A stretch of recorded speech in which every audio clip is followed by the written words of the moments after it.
বিসমিল্লাহির রহমানির রহিম। প্রিয় দেশবাসী, আসসালামু আলাইকুম। আমি সামিউল প্রধান প্রজাতন্ত্রের একজন জ্যেষ্ঠ নাগরিক হিসেবে বলছি। বাংলাদেশের সংবিধান কেবল দুষ্পরিবর্তনীয় নয়, এর একটি অনুচ্ছেদ অন্য আরেকটি অনুচ্ছেদের সঙ্গে অঙ্গাঅঙ্গিভাবে জড়িত।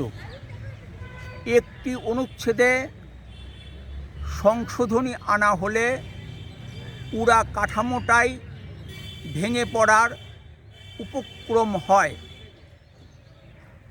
বাংলাদেশের সংবিধান ত্রুটিপূর্ণ। প্রধানমন্ত্রী হচ্ছেন পদে ও মর্যাদায় মন্ত্রিসভার প্রথম, অথচ সংবিধান প্রণয়নের সময় প্রথমবার এবং দ্বাদশ সংশোধনী পাশের সময় দ্বিতীয়বার প্রধানমন্ত্রীকে সর্বেসর্বা করা হয়েছে।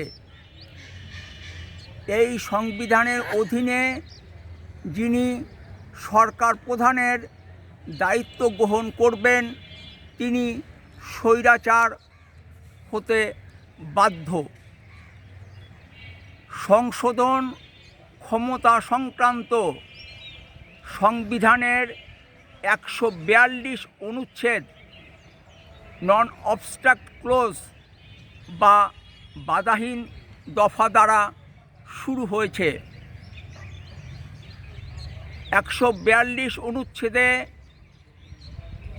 প্রারম্ভে বলা হয়েছে ইংরেজিতে notwithstanding anything contain in this constitution, আর বাংলায় বলা হয়েছে এই সংবিধানে যাহা বলা হয়েছে তাহা সত্য। 142 নং অনুচ্ছেদ নন অবস্ট্রাক্ট ক্লোজ বা বাধাহীন দফা দ্বারা শুরু হলেও এটি পুরা কাঠামোকে গলাধ্যকরণ করতে পারে না। জাতীয় সংসদের আইন প্রণয়নের ক্ষমতা থাকলেও কনস্টিটিউয়েন্ট পাওয়ার নেই। জাতীয় সংসদ সংবিধান প্রতিস্থাপন ও রহিত করতে পারে না। জাতীয় সংসদ সংবিধানের মৌলিক কাঠামোতে পরিবর্তন আনতে পারে না। গণ অভ্যুত্থান, জনবিপ্লব ইত্যাদি সংবিধানের মৌলিক কাঠামোতে পরিবর্তন আনতে পারে।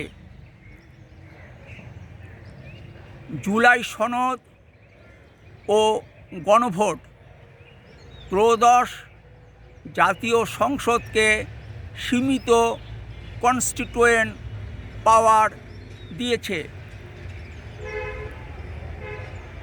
180 কার্যদিবস ত্রয়োদশ জাতীয় সংসদ একই সঙ্গে জাতীয় সংসদ ও সংবিধান সংস্কার পরিষদ হিসাবে কাজ করবে। একদিকে জাতীয় সংসদের কনস্টিটিউয়েন্ট পাওয়ার নেই, অন্যদিকে সংবিধানের আমূল পরিবর্তনের গণ আকাঙ্ক্ষা আছে।